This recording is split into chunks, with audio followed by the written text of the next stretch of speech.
ये वादा एक सुरक्षा कवच है जिसको तोड़ने का काम शुरू हो चुका है।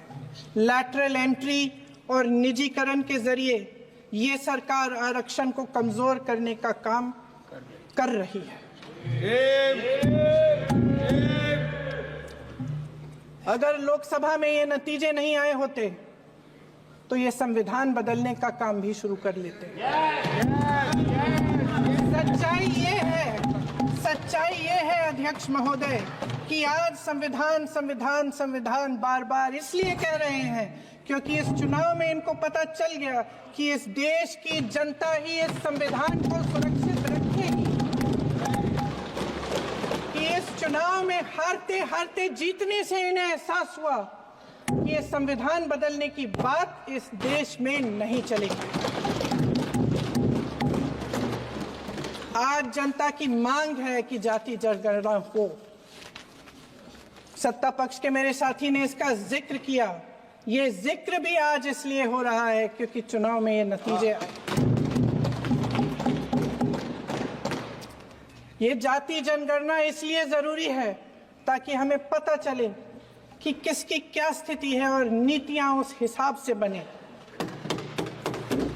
इनकी गंभीरता का प्रमाण ये है कि जब चुनाव में पूरे विपक्ष ने जोरदार आवाज उठाई कि ये जाति जनगणना होनी चाहिए तो इनका जवाब देखिए।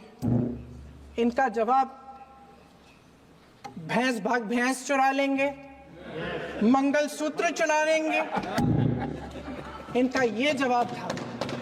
ये गंभीरता है इनकी जाति जनगणना पर। महोदय, हमारे संविधान ने आर्थिक न्याय की नींव डाली, किसानों गरीबों और को जमीन बांटी, भूमि सुधार किया, जिसका नाम लेने से कभी कभी आप झिझकते हैं और कभी कभी उनका नाम धड़ाधड़ इस्तेमाल किया जाता है अपने आप को बचाने के लिए। उन्होंने HAL, BHEL, SAIL, GAIL, ONGC, NTPC, railways, IIT, IIM, oil refinery, तमाम PSU बनाए। अध्यक्ष महोदय, उनका नाम पुस्तकों से मिटाया जा सकता है, उनका नाम भाषणों से मिटाया जा सकता है, लेकिन जो उनकी भूमिका रही इस देश की आज़ादी के लिए और इस देश के निर्माण के लिए, वो इस देश से कभी मिटाया नहीं जा सकता। आज संसद में बैठे हुए सत्ता पक्ष के मेरे साथी ज़्यादा से ज़्यादा अतीत की बातें करते हैं। 1921 में क्या हुआ, कब हुआ, नेहरू जी ने क्या किया। अरे वर्तमान की बात करिए, देश को बताइए आप क्या कर रहे हैं, आपकी जिम्मेदारी क्या है। कि सारी जिम्मेदारी जवाहरलाल नेहरू की है। राजा भेष बदलकर बाजार में आलोचना सुनने जाता था। ये सुनने जाता था कि प्रजा मेरे बारे में क्या कह रही है, मैं सही रास्ते पे चल रहा हूं कि नहीं। लेकिन आज का राजा, भेष तो बदलते हैं आज के राजा, शौक तो है उनको भेष बदलने का, लेकिन ना जनता के बीच जाने की हिम्मत है और ना आलोचना सुनने की। महोदय, मैं तो सदन में नहीं हूं। महाराष्ट्र की सरकार का मैं भी एक उदाहरण दे देती हूँ। हिमाचल की सरकार को तोड़ने की कोशिश किसने की? पैसों के बल पे की। गोवा की सरकार, तमाम उदाहरण है। राजस्थान की क्या ये सरकारें जनता ने नहीं चुनी थी? क्या संविधान इन पर लागू नहीं था? पूरी देश की जनता जानती है कि इनका, हंसती है, जानती है कि इनके यहाँ तो वॉशिंग मशीन है।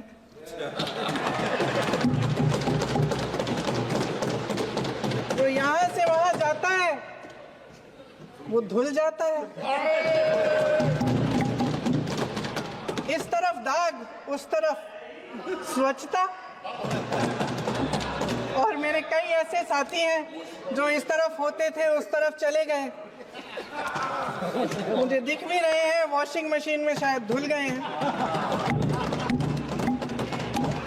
अध्यक्ष महोदय, जहां भाईचारा और अपनापन होता था, जहां हमारे संविधान ने एकता का सुरक्षा कवच दिया था, वहां शक और घृणा के बीज बोए जा रहे हैं। एकता का सुरक्षा कवच तोड़ा जा रहा है। प्रधानमंत्री जी यहाँ सदन में संविधान की किताब को यूं माथे से लगाते हैं, लेकिन संभल में, हाथरस में, मणिपुर में जब न्याय की गुहार आती है, उठती है, तो उनके माथे पे शिकन तक नहीं आता।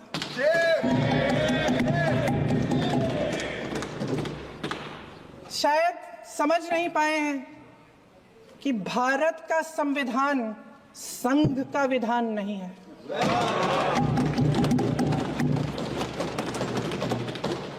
भारत के संविधान ने हमें एकता दी, हमें आपसी प्रेम दिया। उस मोहब्बत की दुकान जिस पर आपको हंसी आती है, उसके साथ करोड़ों देशवासी चले।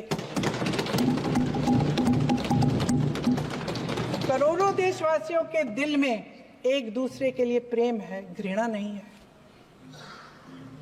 मेरे सत्ता पक्ष के साथी आज खड़े हुए और तमाम गिनती करने लग गए कि ऐसा हुआ, वैसा हुआ, 1975 में जो हुआ। तो सीख लीजिए ना, आप भी सीख लीजिए। आप भी अपनी गलतियों के लिए माफी मांग लीजिए। आप भी बैलेट पे चुनाव कर लीजिए। आप भी बैलेट पे चुनाव कर लीजिए। दूध का दूध, पानी का पानी हो जाएगा। आप राजनीतिक न्याय की बात करते हैं, सरकारों को पैसों के बल पर गिरा देते हैं।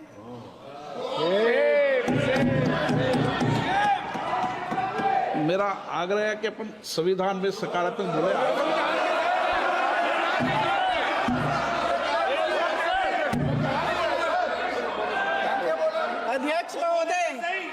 अध्यक्ष महोदय, सत्ता पक्ष के हमारे साथी ने एक उदाहरण दिया उत्तर प्रदेश की सरकार का, तो मैं भी एक उदाहरण दे देती हूँ महाराष्ट्र की सरकार का। मैं भी एक उदाहरण दे देती हूँ हिमाचल की सरकार को तोड़ने की कोशिश किसने की, पैसों के बल पे की, गोवा की सरकार। तमाम उदाहरण है। राजस्थान की क्या ये सरकारें जनता ने नहीं चुनी थी? क्या संविधान इन पर लागू नहीं था? पूरी देश की जनता जानती है कि इनका, हंसती है, जानती है कि इनके यहाँ तो वॉशिंग मशीन है।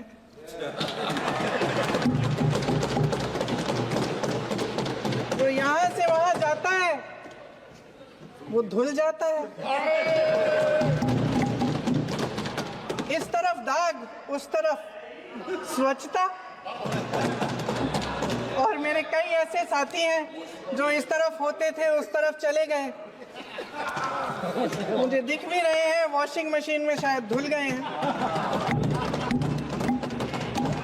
अध्यक्ष महोदय, जहां भाईचारा और अपनापन होता था, जहां हमारे संविधान ने एकता का सुरक्षा कवच दिया था, वहां शक और घृणा के बीज बोए जा रहे हैं। आप नारी शक्ति की बात करते हैं। आज चुनाव की वजह से शायद इतनी बातचीत हो रही है नारी शक्ति के बारे में, क्योंकि हमारे संविधान ने महिलाओं को यह अधिकार दिया, उनकी शक्ति को परिवर्तित किया वोट में। और आज आपको पहचानना पड़ रहा है कि महिलाओं के बिना, कि नारी शक्ति के बिना ये सरकारें नहीं बन सकती हैं। इसीलिए आज आप नारी शक्ति की बातें दोहरा रहे हैं। जो आप नारी शक्ति का अधिनियम लाए हैं, उसको लागू क्यों नहीं करते? वो 10 साल बाद लागू क्यों होगा? क्या आज की नारी 10 साल इंतजार करेगी उसके लागू करने के लिए? क्या बात है, क्या बात है। आप भी बैलेट पे चुनाव कर लीजिए। आप भी बैलेट पे चुनाव कर लीजिए, दूध का दूध पानी का पानी हो जाएगा।